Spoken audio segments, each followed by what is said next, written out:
Sharma talent centre में आपका स्वागत है। मेरा नाम है राज शर्मा। सब्सक्राइब करें, नोटिफिकेशन के लिए बेल आइकन दबाइए। दोस्तों, वीडियो विशेषकर एन विद्यार्थियों के लिए बनाया गया है जो 12th क्लास से पढ़ते हैं और जिनका विषय है पॉलिटिकल साइंस।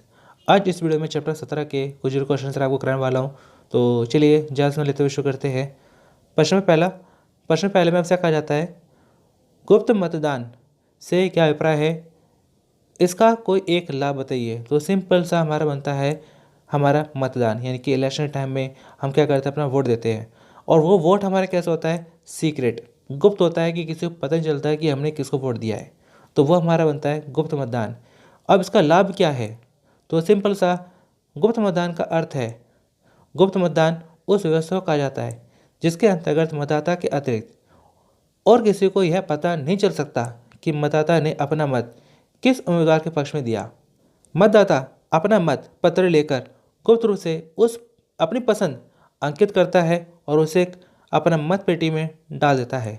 आज के समय में ईवीएम मशीनों से मतदान होता है, जिसमें मतदाता अपनी पसंद के राजनीतिक दल को मतदान देता है। राजनीतिक दल अपने जो नेता है उनको अपना मतदान देता है, जो अन्य मतों के साथ मिल जाता है। और मतों की गिनती के समय इस बात का पता किसी को नहीं होता कि किसने किसको वोट दिया। तो ये हमारा बनता है गुप्त मतदान। तो चलिए आगे बढ़ते हैं। अब बात करते हैं प्रश्न नंबर 2 की। प्रश्न नंबर 2 में हमसे कहा जाता है, वयस्क मताधिकार से आप क्या समझते हैं। वयस्क मताधिकार या आप कह सकते हैं सार्वभौम वयस्क मताधिकार। मतलब क्या है, वयस्क का मतलब क्या होता है कि जो व्यक्ति क्या हो, अपना 18 साल या उससे ज़्यादा का हो जाए। भारत में जो 18 साल या उससे ज़्यादा का हो जाए वो व्यक्ति कहलाता है वयस्क, और ऐसे व्यक्ति को वोट देने का अधिकार होता है, तो वो कहलाता है वयस्क मताधिकार।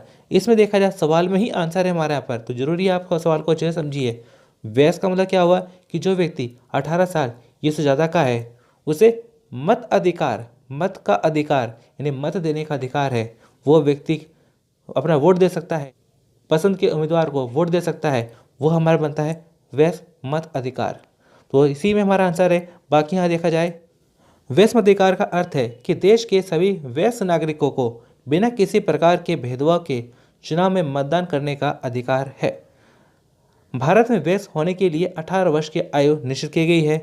जो किसी भीषण अपराध के लिए न्यायालय द्वारा दंडित ना हुआ हो, जो पागल, दिवालिया तथा देशद्रोही ना हो, तथा भारत का प्रत्येक नागरिक जो 18 वर्ष की आयु पूरी कर चुका हो, जाति, धर्म, रंग तथा लिंग आदि के भेदभाव के बिना मतदान में भाग ले सकता है। तो ये इनको मिलता है हमारा यहाँ पर वोट देने का अधिकार, और ये कहलाता है हमारा वयस्क मताधिकार। तो चलिए आगे बढ़ते हैं।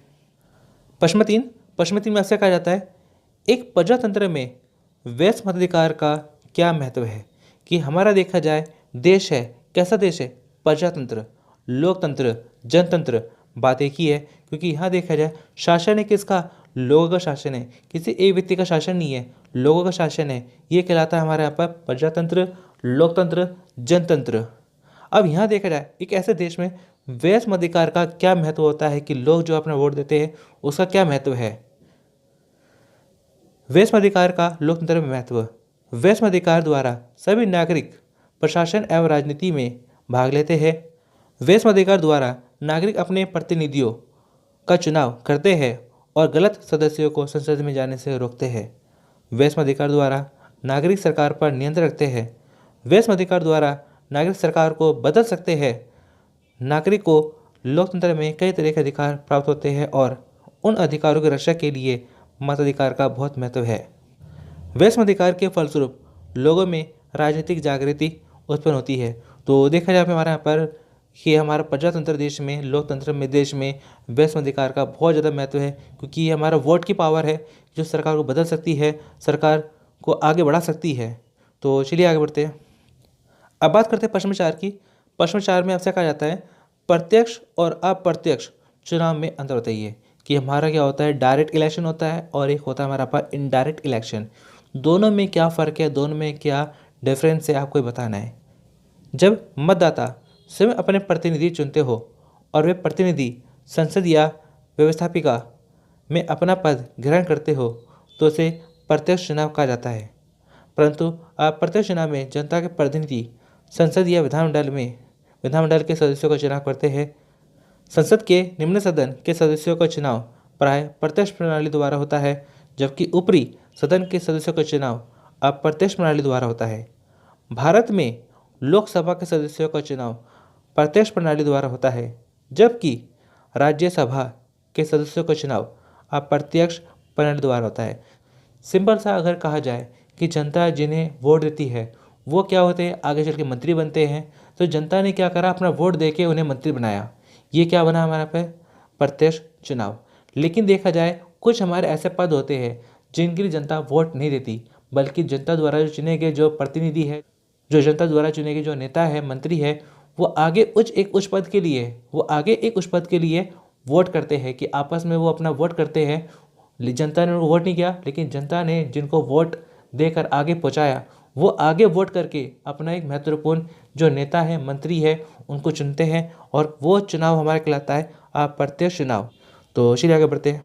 दोस्तों, मैंने आपके लिए फेसबुक पर एक पेज बनाया है जिसका नाम है ST लर्निंग सेंटर, और एक फेसबुक ग्रुप बनाया है जिसका नाम है STLC। आप फेसबुक पर सर्च कर पेज को लाइक कर सकते हैं, ग्रुप से ज्वाइन हो सकते हैं। यहाँ इस ग्रुप में आपके जैसे सैकड़ों हजारों विद्यार्थी हैं जिनसे आप अपने सवाल जवाब कर सकते हैं। जैसे आपकी बुक्स नहीं मिली, आई कार्ड नहीं मिला, हॉल टिकट, प्रैक्टिकल, असाइनमेंट और एनुअल्स की पढ़ाई को लेकर कई सवाल जवाब। साथ ही अगर आपको किसी के सवाल का जवाब पता है तो आप हेल्प कर सकते हैं। इस ग्रुप में मैं भी हूँ, लेकिन समय कम होने की वजह से और सैकड़ों हजारों विद्यार्थियों के सवालों का जवाब देना मेरे लिए मुश्किल है, लेकिन फिर भी मैं रोज़ाना 40-60 विद्यार्थियों को जवाब दे पाता हूँ। इससे ज़रूरी है कि आप एक दूसरे की हेल्प करें। तो चलिए दोस्तों, मिलते हैं नेक्स्ट वीडियो में। Thanks for watching.